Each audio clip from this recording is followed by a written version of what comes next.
पवन जी mic यहाँ इधर बैठ जाइए, माइक सब यहाँ थोड़ा इधर बैठ जाइए।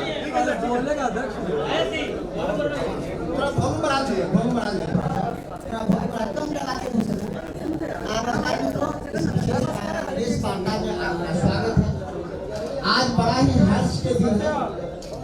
राहुल पॉलिथी मार के बैठो। हमारे नवनियुक्त प्रदेश अध्यक्ष जी भी आज इस विशेष प्रेस वार्ता में हैं। हमारे सम्मानित प्रभारी जी भी इस विशेष वार्ता में हैं। खास करके प्रेस वार्ता आदरणीय पवन खेड़ा जी के लिए है। मंच पे बिहार के लिए चुनाव, पूरे चुनाव के लिए मीडिया के लिए कोऑर्डिनेटर बनाए गए हैं आदरणीय अभय दुबे जी हैं। हम लोग के लगातार बिहार में घूम कर काम कर रहे हैं। पार्टी के सिक्योरिटी प्रभारी सुशील पासी जी हैं, हम लोगों के साथ ज्योति सिंह जी हैं, हमारे साथ राष्ट्रीय प्रवक्ता अजय उपाध्याय जी हैं, मोतीलाल जी हैं, आनंद जी हैं। हम आदरणीय पवन खेड़ा जी से पहले हम आग्रह करेंगे अपने अध्यक्ष जी कुमार जी से आखिर बात करेंगे, फिर हमारे सम्मानित प्रभारी जी बात करेंगे, फिर आदरणीय पवन खेड़ा जी बात करेंगे। आदरणीय अध्यक्ष, सबसे पहले आप लोग को मैं धन्यवाद देता हूँ, आभार प्रकट करता हूँ कि यहाँ उपस्थित हमारे प्रभारी कृष्णा अलोड़ी जी, इस मंच पर विराजमान हमारे राष्ट्रीय प्रवक्ता पवन खेड़ा जी, इस मंच पर विराजमान हमारे बाएं तरफ बैठे प्रभारी सुशील पासी जी, मंच पर विराजमान हमारे राष्ट्रीय प्रवक्ता अभय दुबे जी, यहाँ उपस्थित सभी हमारे जो है प्रवक्ता प्रदेश के राजेश राठौर जी और हमारे अभिभावक मोतीलाल शर्मा जी और हमारे कई यहाँ मीडिया के राष्ट्रीय स्तर के यहाँ जो बिहार में लगाए गए हैं, मैं सब के प्रति आप लोगों के प्रति भी धन्यवाद आभार प्रकट करता हूँ कि आप लोगों ने यहाँ आकर के अपना बहुमूल्य समय दे रहे हैं हमारे नेता के प्रति। और सामने उपस्थित सभी हमारे इलेक्ट्रॉनिक्स मीडिया, प्रिंट मीडिया के साथीगण, चूँकि सबको मैं चेहरे जानता हूँ और आपके साथ लगातार काम भी कर रहा हूँ, तो मुझे आज ये प्रसन्नता है कि आपके बीच में पहला पेशी कर रहा हूँ। मैं बड़े ही सौभाग्यशाली हूँ कि हम अपने नेता को बिना बधाई दिए आगे की बात नहीं होगी। हम राष्ट्रीय नेता मल्लिकार्जुन खड़गे जी, न्याय योद्धा राहुल गांधी जी, केसी वेणुगोपाल जी, हमारे उपस्थित यहाँ सोनिया जी, प्रियंका जी के प्रति आभार प्रकट करता हूँ कि हमें जो मौका दिया है, मैं उनको चुनौतियों को, यहाँ के जो सारी चुनौतियों को पार करेंगे। जैसा कि आप जानते हैं कि हमारे नेता आदरणीय राहुल गांधी जी का मुख्यतः बिहार में जो 2 कार्यक्रम लगे, उस कार्यक्रम में उन्होंने जो सामाजिक न्याय की बात हो, संविधान की रक्षा की बात हो और संविधान में जिस तरह से उनकी अधिकारों को कम करने का प्रयास हो, उसी के तहत आज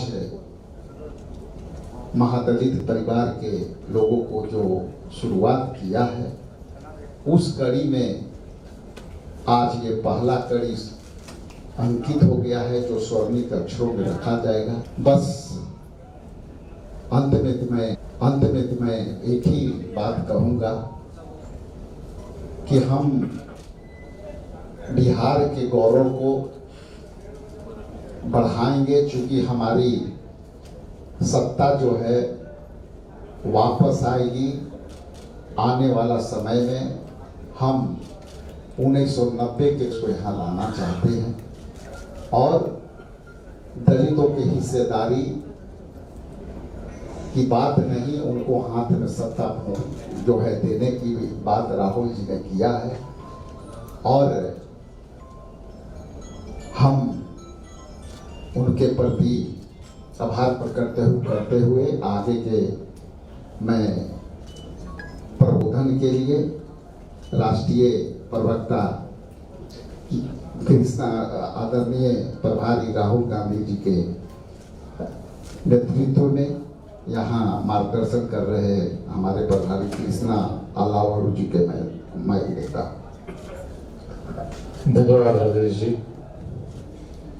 आज एक्सरे और इलाज की बात करना चाहता हूं और ये बताता हूं आपके माध्यम से बिहार की जनता को कि कांग्रेस पार्टी और इंडिया गठबंधन के गवर्नेंस में और डबल इंजन के जुमलों में क्या फर्क है। कांग्रेस पार्टी एक्सरे भी सही करती है और कोशिश करती है कि इलाज भी जल्दी हो और सही। डबल इंजन की सरकार एक्सरे भी गलत लेती है और कहीं कहीं इलाज भी गड़बड़ करती है। जीएसटी के उदाहरण से थोड़ा समझाना चाहता हूं। जीएसटी कांग्रेस पार्टी की नीति थी। एक तरीके से आप बोलें तो एक्सरे अच्छा था और जो कांग्रेस पार्टी ने इलाज भी बताया था वो गुड एंड सिंपल टैक्स का इलाज बताया था। जब बीजेपी की बारी आई, गुड एंड सिंपल टैक्स का इलाज के जगह पर गब्बर सिंह टैक्स का इलाज थोप दिया। अब जातिगत जनगणना की बात करें तो बिहार में एक्सरे हुआ है ये बोला जाता है, लेकिन जब एक्सरे के बारे में पूछा जाता है कि कैसे किया, कितने लोगों का किया, इसका कोई इंडिपेंडेंट बॉडी ने असेसमेंट किया कि नहीं, इस पे गोलमोल जवाब आते। ठीक है, एक्सरे हो गया, इलाज क्यों नहीं शुरू हुआ? इस पे अगर आप गहराई में जाएं,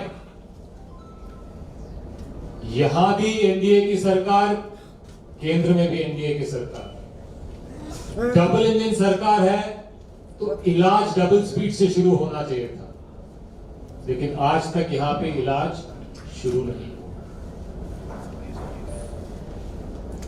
कांग्रेस शासित राज्य तेलंगाना में सर्वे भी किया गया, एक्सरे भी किया गया। इसमें क्लियरली बताया गया कि कितने लोगों से मिलकर सर्वे किया गया। 1 करोड़ से ऊपर लोग। एक इंडिपेंडेंट बॉडी बिठाई गई है जो सर्वे के मैकेनिज्म के बारे में निष्पक्ष जांच करे और बताए कि यह सर्वे अच्छा है कि नहीं। सर्वे भी मजबूत है, मतलब एक्सरे से जो इलाज की बात करेंगे वो भी सही इलाज की बात हो। और सिर्फ इलाज की बात ही नहीं, तेलंगाना में इलाज शुरू कर दिया गया है। आरक्षण सर्वे के आधार पर तेलंगाना में बढ़ा दिया गया है। तो सवाल 2 है, कांग्रेस पार्टी एक्सरे करके दिखाती है, अच्छी एक्सरे करके दिखाती है, अच्छा इलाज बताती है और इलाज जल्दी से शुरू कर देती है। तो जहां डबल इंजन की सरकार है वहां एक्सरे भी क्यों ठीक ठाक नहीं हो पा रहा, इलाज की बातें क्यों हो रही हैं, गोल गोल क्यों घुमाया जा रहा है, और डबल इंजन की सरकार रहने के बावजूद डबल मेहनत से चीजों को, इलाज को रोका क्यों जा रहा है? ये सवाल हम आपके माध्यम से जनता से पूछना चाहते हैं। इन्हीं बातों के साथ मैं पवन खेड़ा जी से निवेदन करता हूं कि वो अपनी बात रखें। धन्यवाद कृष्णा जी, अध्यक्ष जी, अभय दुबे जी, हमारे तमाम साथी, राजेश राठौड़ जी, बासी जी, ज्योति कुमार सिंह जी, अगर किसी का नाम रहेगा तो माफ कर दीजिए। बिहार जनक है सत्याग्रहों का, क्रांतियों का। आज 74 साल हो गए शहीद भगत सिंह, सुखदेव और राजगुरु की फांसी को 23 मार्च। उनको नमन करते हुए आपका ध्यान, और कल ही हमने 113 साल बिहार की स्थापना की, आपका ध्यान ले जाता हूं कि पिछले 20 साल में बिहार के साथ कैसा धोखा हुआ। बिहार के लोग पलायन को मजबूर हुए। नौजवान में टैलेंट की कोई कमी नहीं, लेकिन उस टैलेंट की उपयोगिता बिहार में नहीं। ये काम सरकारों का होगा। अभी हाल ही में सीएजी की रिपोर्ट आई। सीएजी की रिपोर्ट की आजकल चर्चा कम होती है, संसद में तो होती नहीं है, विधानसभा में होने नहीं दी जाती, टीवी पे होने नहीं दी जाती, इसलिए हमने सोचा यहां जरूर करें। नीतीश कुमार जी के स्वास्थ्य को लेकर हमें चिंता है, लेकिन बिहार के स्वास्थ्य की हालत उस सीएजी रिपोर्ट में आपके सामने आई। आधे से ज्यादा अस्पतालों में स्टाफ की कमी है, डॉक्टरों की कमी है, नर्सिस की कमी है, दवाइयों की कमी। 86% कमी है एक्सपर्ट्स है, जो विशेषज्ञ डॉक्टर्स होते हैं। आप प्राइमरी हेल्थ सेंटर में जाइए, किसी सरकारी अस्पताल में जाइए, दवाई नहीं है। ये सीएजी रिपोर्ट कहती है, कांग्रेस पार्टी की नहीं है ये रिपोर्ट, ये सीएजी की रिपोर्ट। और इसका नतीजा ये है कि बिहार के बच्चों में कुपोषण भारी मात्रा में बढ़ता जा रहा है। 6% से अब 9% में चला है। बिहार की जो किशोरियां हैं उनमें अनीमिया इतना ज्यादा बढ़ गया है कि पूरे देश में लोग, एक्सपर्ट्स हैरान हैं कि बिहार को हो क्या है। बात सिर्फ मुख्यमंत्री के स्वास्थ्य की नहीं है, बात इस राज्य के स्वास्थ्य। अभी कृष्णा जी आपको कहते हैं इलाज की बात कर रहे हैं, कैसे तेलंगाना में इलाज। बिहार चाहता, बिहार की सरकार चाहती तो वो इलाज बिहार में भी संभव था, लेकिन उस इलाज को रोकने से पहले एक्सरे को रोकने की कैसे कोशिश की गई। सुप्रीम कोर्ट तक में हलफनामे डाले गए कि कैसे ये जाति जनगणना को रोका जाए। जाति जनगणना हुई, लेकिन उसके बाद सब कुछ रुक गया। नीतीश कुमार को इलाज शुरू हो सकता था, आरक्षण की सीमा टूट सकती थी, लेकिन वो नहीं हुई। तेलंगाना ने करके दिखाया। और बिहार जो कि हमेशा दिशा दिखाता है देश को, इस बार भी दिशा दिखा सकता था, चूक गया। बिहार नहीं चुका, बिहार के मुख्यमंत्री चुके, बिहार की सरकार चुकी, और एक षड्यंत्र था भारतीय जनता और जेडीयू का, जिसके तहत जैसा कि कृष्णा जी ने कहा कि इलाज नहीं हो पाया। और अगर अब बिहार को बदलना है तो बिहार की सरकार को बदलना है। सरकार बदलो, बिहार बदलो, ये नारा आज हम यहां से दे रहे हैं। उसके बगैर बिहार की किस्मत बदलने की कोई चांस नहीं दिखती, कोई लगता ही नहीं है, कोई उम्मीद ही नहीं है कि बिहार की किस्मत अगर सरकार बदले बगैर बदली जा सकती, नहीं बदली जा सकती। कांग्रेस पार्टी के पास ठोस विजन है। कांग्रेस पार्टी के पास हर वर्ग के लिए एक विजन है, एक प्लान है, एक रोड मैप है, नौजवानों के लिए है। जैसा कि मैंने कहा कि कोई ऐसा वर्ग नहीं है जो आज पिछले 20 साल के कुशासन से अपने आप को ठगा हुआ महसूस नहीं कर रहा। हर वर्ग के लिए हम अगर विजन सामने रखेंगे तो बिहार के एक एक नागरिक को समझ में आएगा कि सरकार कैसी होनी चाहिए और कैसी मिलेगी। ये पहली प्रेस वार्ता है। एक सिलसिलेवार हम आपके सामने, मैं बार बार कृष्णा जी की ही भाषा का वो बोरो करता हूं, सिलसिलेवार हम एक्सरेज आपके सामने रखेंगे कि दिक्कत कहां है, क्यों फेल हुई सरकार।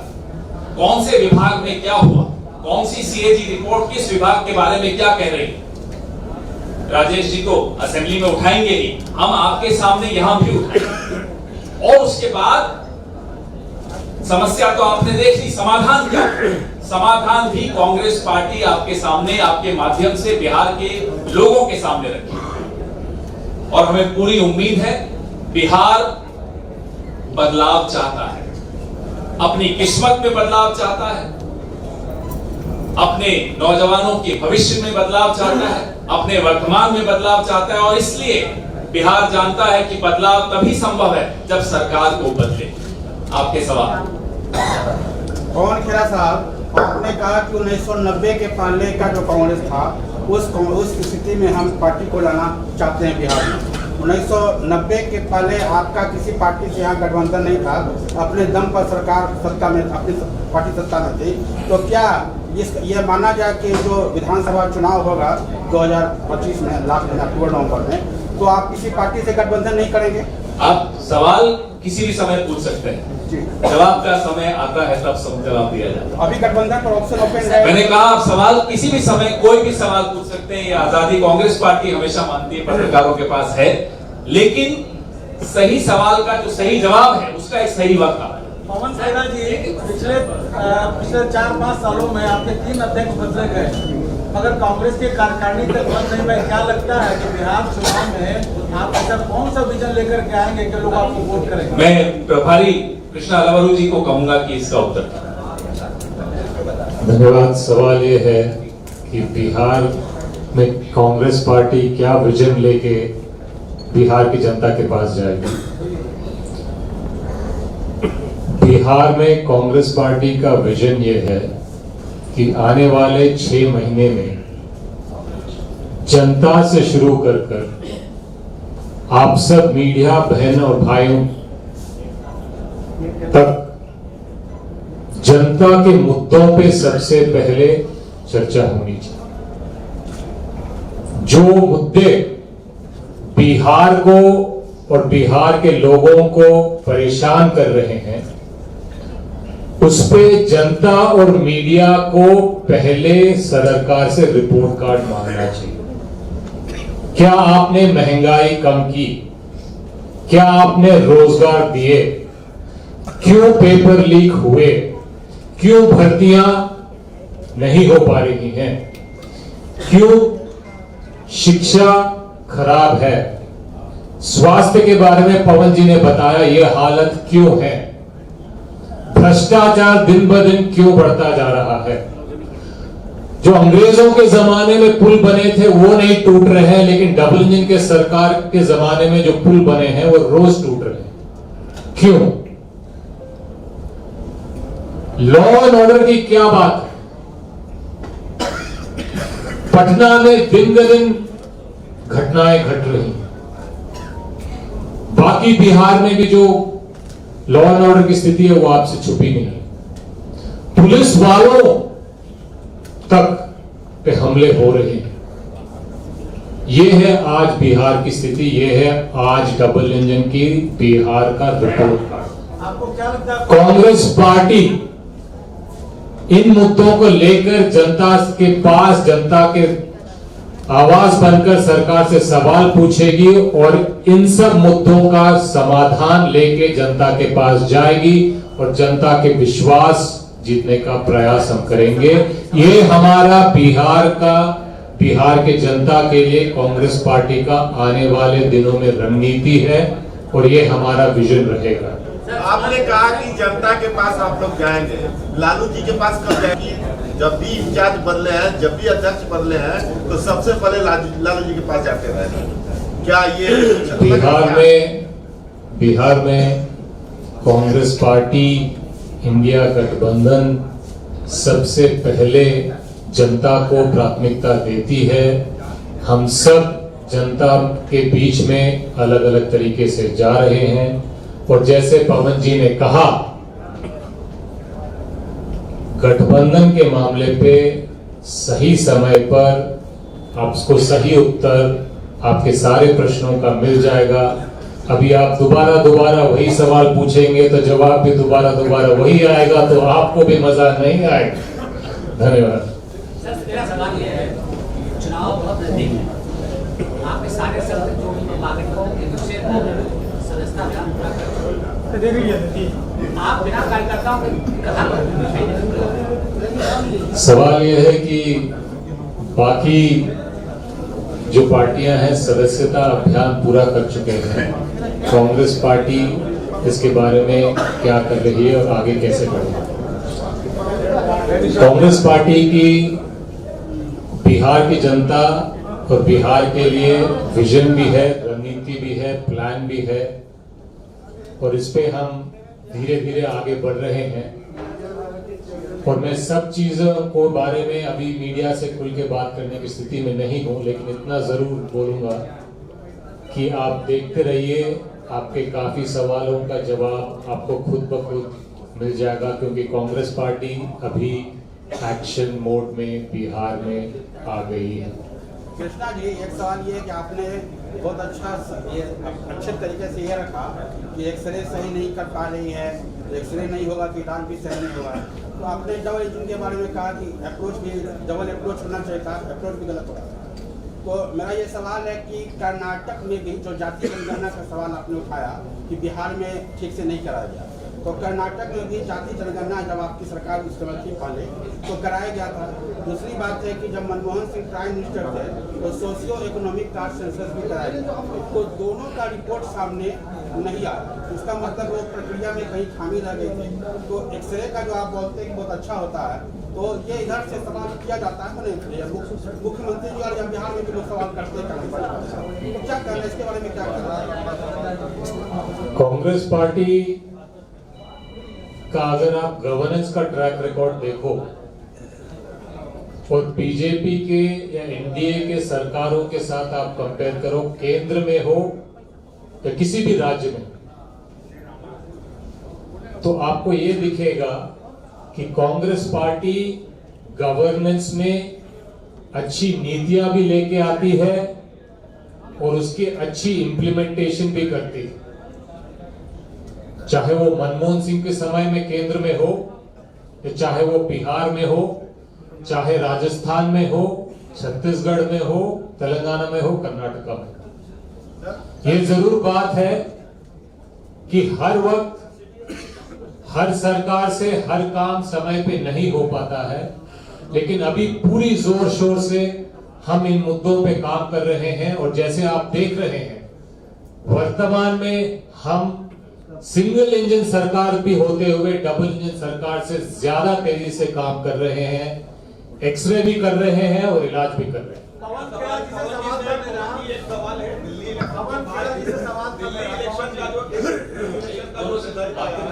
दिल्ली इलेक्शन का जो रिजल्ट आया उसके बाद जिस तरीके से कांग्रेस एग्रेसिव है बिहार में, क्या मैसेज आप लोग देना चाहते हैं बिहार में कि बिना कांग्रेस पार्टी को रखते हुए साइडलाइन करते हुए बीजेपी से नहीं लड़ा जा सकता है? जो दिल्ली में हुआ, क्या वो चीज आपने तीसरा तरीका निकाला है, वो एक ही सवाल है, मेरा जवाब नहीं बदलेगा। जवाब वही है, सही वक्त कुछ सवालों के लिए इंतजार करना, सही वक्त पे जवाब जरूर मिले। अभी फिलहाल नए अध्यक्ष जी आपके सामने हैं, नए प्रभारी जी आपके सामने हैं, नया जो मॉडल ला रहे हैं यहाँ कांग्रेस को पूरा एनर्जी लाने का, वो आपके सामने ला रहे हैं। कुमार के पीछे क्या स्ट्रेटजी है? सेंटर से स्टेट में भी उन्हें लाया गया, यात्रा कर रहे हैं, क्या अब कल को आप कहोगे कि अभय दुबे जी को यहाँ क्यों भेजा, पवन खेड़ा यहाँ क्यों आए, वो तो कहीं और से हैं। हम सब आ रहे हैं, आपको तो खुश होना चाहिए। और बिहार तो मेहमान नवाजी के लिए जाना जाता है। हम सब आ रहे हैं ताकि बिहार में इस बार ये साबित किया जा सके कि बिहार बदलेगा तभी जब सरकार बदलेगी। सवाल का जवाब दे दिया जाता है तो आपने अध्यक्ष बदला चुनाव के बीच में, आपने प्रभारी बदला चुनाव के बीच में, क्या वजह है कि अचानक आपको इतने सारे बदलाव करने पड़ रहे हैं? बदलाव तो अभी मौसम भी बदल रहा है। अभी देखो, पहले थोड़े महीनों पहले सर्दी थी, तो सृष्टि का नियम है, सृष्टि का नियम है परिवर्तन। परिवर्तन तो होता ही है, इसमें परिवर्तन से क्या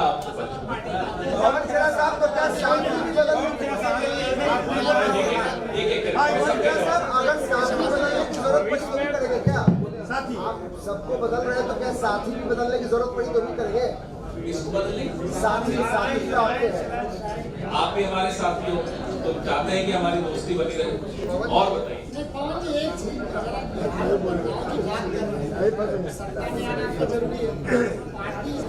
फिर ये चौथी तरीके से वही सवाल है, मुझे बड़ा अच्छा लगता है। बिहार में जो ये बौद्धिक क्षमता है बड़ी गजब की, आनंद आ जाता है। एक बार में और आज के कांग्रेस को साफ दिख रहा है। क्या दिख रहा है? मुझे नहीं पता। गठबंधन के बारे में जब भी सवाल होता था तो तब कांग्रेस के नेता जोर शोर से कहते थे कि नहीं हम तो आरजेडी के साथ हैं, रहेंगे। कभी आप सही समय पर सही जवाब दें। अभी 8 महीने हैं चुनाव में, बदलाव है, बड़ा बदलाव। 8 महीने हैं चुनाव में, सब अपने आप को मजबूत करने में लगे हैं, लगना भी चाहिए। तो अभी जो सवाल होने हैं, जो इस पे हम आए हैं, सीएजी रिपोर्ट है, नए अध्यक्ष हैं, नए प्रभारी हैं, आप इनके बारे में इनसे सवाल पूछिए, सीएजी रिपोर्ट के बारे में पूछिए। आज वो सुरभि राज की सुबह हत्या, कल रात को हत्या हुई, बड़ी गंभीर बातें हैं। फिर जैसा बताया, पुलिस वालों पर हमले हो रहे हैं, लॉ एंड ऑर्डर की क्या हालत है, नीतीश कुमार जी के स्वास्थ्य की क्या हालत है, ये सब बातें बड़ी गंभीर हैं।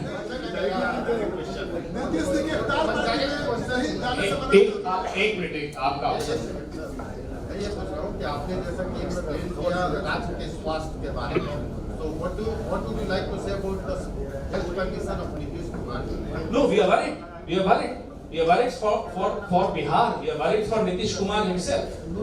ये किस तरह का प्रेशर उन पर डाला होगा, हमें ये नहीं समझ में आता कि आज उनके स्वास्थ्य की ये हालत हो गई। अब हमें चिंता इस बात की है कि इस स्वास्थ्य को लेकर वो पता नहीं उनसे क्या साइन लिए जा रहे हैं, बीजेपी क्या षड्यंत्र रच रही है। ये चिंता प्रत्येक बिहार के नागरिक की है। पवन खेड़ा साहब, अभी आप थोड़ा सा मैं इस पे जोड़ना चाहूंगा। मुख्यमंत्री जी का जो स्वास्थ्य है वो दिन ब दिन खराब हो रहा है, उसकी बिहार की जनता को भी चिंता है, आपको भी चिंता है और हमें भी चिंता है।